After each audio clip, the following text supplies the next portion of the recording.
and this Vivian from Honolulu Market Machinery Manufacturer Company.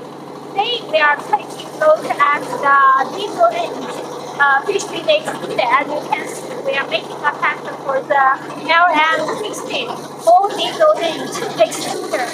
This extruder is driven by the diesel engine and don't need any electricity because we will use the battery to supply the electricity of the cutter, feeder, cutter motor and the feeder motor.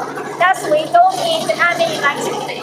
This machine is very suitable for the small farm if you don't have any electricity. And this is the toolbox. In the toolbox, we will use the English writing.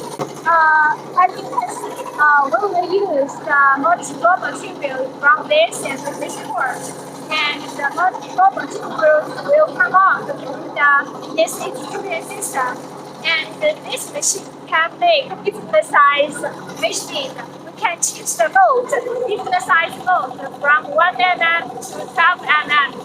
And you can change the mold for making different size. Thank you.